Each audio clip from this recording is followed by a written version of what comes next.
What is up, guys? It's TheMildOtaku. I know I'm late with this video, but at least I'm not that late. You know, RWBY Volume 3 Episode 5 did just come out yesterday on YouTube. And I know Episode 6 is already out, but I'm holding off on watching that yet because I heard this is going to be the last episode that we're going to have this whole year. So yeah, for now I'm holding off on doing that one because I'm going to do that one later. So now let's get on to the review. RWBY Volume 3 Episode 4. So in the beginning of this episode, we have Emerald and Mercury versus Coco and Yatsuhashi. The stadium this time changed into 4 different elements, and freaking Mercury, he went in this episode, man. He was dominating Coco and Yatsuhashi alone, man.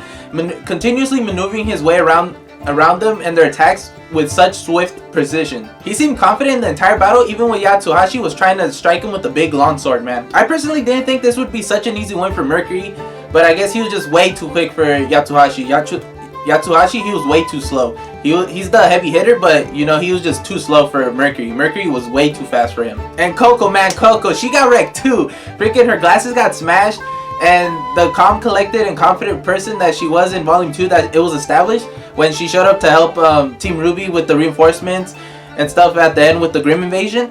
You know, that person was just gone because she was out of it. She didn't even know what the hell was going on. She got even tricked. She thought Yatsuhashi was right behind her, but it turns out it was just probably Emerald messing with her because Yatsuhashi was off in a distant location, and he lost because they announced when his aura dropped down to 0 and he was disqualified. So yeah, this is probably showing us that this is Emerald's semblance, and she's on some Mystique shit where she's able to shapeshift into whoever she wants, and that's how she caught Coco off guard. So yeah, Emerald finished her off with a sneak attack, earning her and Mercury the victory. So yeah, after that we move on to a scene of Weiss and Winter. They're having like some kind of tea party basically, or they're just having brunch together. Yeah, and during Weiss and Winter's conversation, we finally get the confirmation of the question that I was asking. Are the glyphs that Weiss uses hereditary semblance among her family, the Schnee family? And we got the confirmation from Winter, so yes, that's cool. And then this was so surprising, seeing Weiss, the prodigy, she's having trouble doing those summonings that Winter was able to pull off in this episode. And then also last episode, episode 3, when she was fighting Crow. But damn, Winter, she was looking like a badass, summoning that cool looking Snow Grim. You know, I think it's an Urza one, but now the Urza one's like fatter. So I think this one was like one of those wolf ones or something. But yeah, it looked really badass. And yeah, Weiss, she was just looking in awe and admiration at her sister. It was a really nice family bonding moment. And then after that, we were immediately met with RWBY and Crow fighting it out in card games. Not. Or in Jenga, the classic game that requires physical and mental strength. Not. Nah, I'm just messing with you guys. It's video games.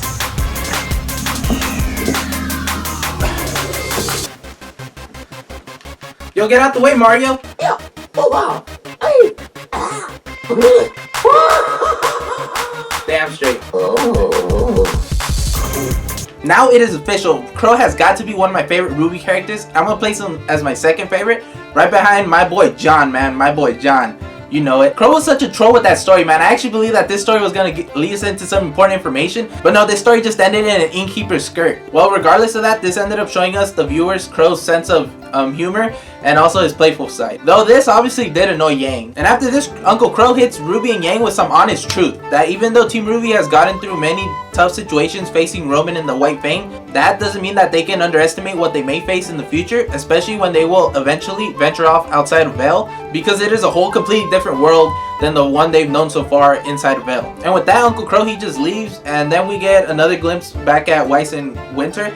And Winter, she's trying to give Weiss some tips and training her to do her summoning. And Weiss, she's not getting the idea, and Winter gives her a pep talk too, very similar to how Uncle Crow gave RWBY and Yang that pep talk. And Weiss, she's just getting frustrated that she can't do the summoning. And so Winter gives Weiss the advice of thinking of a person and an opponent that's forced her to grow as a person. So yeah, at the moment, Weiss can't do the summoning. And even by the end of Winter's departure, Winter and Weiss have a nice moment right before they leave. But as they're leaving, we see a miniature ice sword right next to this crawling caterpillar. And that, I'd say that's clear foreshadowing at what Weiss's summoning is going to be. And my best guess of her summoning, it's going to be, because when I think of a really strong opponent that Weiss had to face that's probably forced her to change as a person, it's probably going to end up being that one armored knight from the White trailer. Because to me, it was already looking like the shape of that guy's sword, the big long sword. So yeah, that's who I think Weiss is going to end up being able to conjure up by the end of Volume 3, most likely. Now RWBY Episode 5 review. Now it begins in the middle of Penny's battle versus Team Cardinal. And what did you expect from them? They got pwned so hard. And I was wondering why didn't Cardinal Winchester himself participate in the doubles round. But whatever. After the battle, we were introduced to CL, Penny's teammate, who was apparently ordered by Ironwood to accompany Penny wherever she goes and secure her. And she seems to take her job very seriously, and she likes being very punctual because she, you know, always on that clock, man. And again, she just seems like one of those stereotypical Atlas militant fighters. And what was interesting about this scene is that Penny told RWBY that she has a plan to stay in Vale, and we all know this is not going to turn out well, and we don't even find out what Penny's plan is. Just more mysteries, man. We're getting more questions than answers again. But yeah, then after that, they say their goodbyes, and then the doubles round begins of Weiss and Yang versus Flint and Neon. And I have to say that Flint and Neon's character designs and fighting styles are some of the most unique and intriguing ones that I've seen in RWBY thus far. I loved how Flint and Neon were getting inside Weiss and Yang's head before the fight even began. They were starting up some psychological warfare right before they were even fighting, man. I really enjoyed the fight. Flint making some sonic sound waves on his trumpet, and then his semblance, the Killer Quartet, where he can multiply himself. He was pulling some Shadow Clone Jutsu shit. His 3 clones were all using different types of dust. Then Neo rollerblading throughout the stadium, leaving a rainbow trail right behind her. Man, when I first saw this, I felt like I had seen this before, but I just couldn't put my finger on it. And so I left it alone for a while. But then when I rewatched the episode again, this time I paused on at the moment where it shows everybody's aura, so I got to see their names. And this is the part that's ridiculous. I saw Flint and Neon's last names, and then I saw Neon's last name was Cat with a K. And so then I just saw both words, sounded them out, and then Neon Cat. And then I was like, ding, a light bulb went on in my head. I felt like such an idiot that I didn't notice it. But yeah, Neon's weapon suits her so much. It's freaking a grave glow stick nunchucks. Man, I don't make this stuff up. That's what it was. She puts whatever type of dust she wants in there, and then if she hits you with it, that's the element that hurts you. Like she had some ice dust in there, and she was just going around smacking Yang with it. She just she froze her leg, she froze her arm, and yeah, that's what was going on. Yeah, so for the most part, Neon was winning the fight against Yang because Neon just kept provoking Yang, getting inside her head, confusing Yang, and she just kept maneuvering herself around, managing to get some hits in on Yang because she was so quick. Yeah, so Weiss during this fight was easily getting provoked by Flint and his remarks, and she lost her cool. You know, no pun intended, and she practically lost the fight. Just when Flint was about to attack Yang, Weiss surprisingly sacrificed herself, and she just chugged herself, and Flint's Killer Quartet, his clones, they just went back inside him. They all fell into this lava, and just when everyone thought that they were both eliminated, Flint, he manages to merge out of the freaking steam. He's still standing, he's still good, he's got a little bit of aura in him, and now it's looking really grim for Team RWBY, because now Yang's by herself and she's gonna have to fight against Flint and Neon. And it is at this moment where we would normally be thinking that Team RWBY might actually have a possibility of losing this fight, but if you've been paying as close attention to RWBY as I have, you would know that there's no way they're gonna lose this because they got Yang, and Yang is Team RWBY's heavy hitter.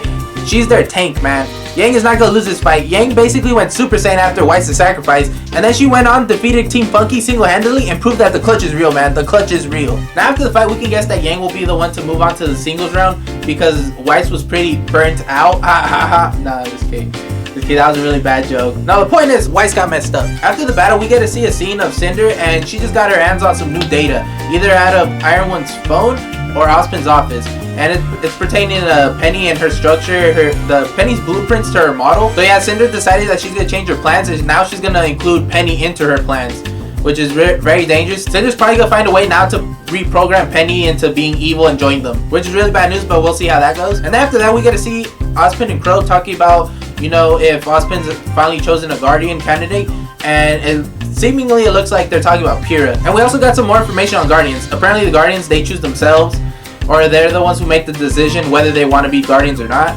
And seemingly, yes, it looks like Pyrrha's going up into the elevator and she's about to start discussing something with Ozpin. Ozpin called her up for something. But before the elevator closes, we get to see a sinister smirk on freaking Pyrrha's face. And this can mean a lot of things. This can mean that, first of all, this can mean like the biggest obvious clue that either Pyrrha is evil or that's not even Pyrrha. That might be Neo. That Neo, she can use her semblance as like illusions or something, and she could probably disguise herself, masquerade as freaking Pyrrha, which is probably the most likely. Or because we've seen this smirk on Pyrrha before, only like once though, and it was not in this context. It was just when Pyrrha was talking to John on the roof. It was when John finally decided to ask Pyrrha for help on training him, and then Pyrrha, you know, she did have that exact same smirk, and then she turned around and then said hell yeah and started helping John. out with his training. So that's the one time I remember that Pyrrha did have that smirk.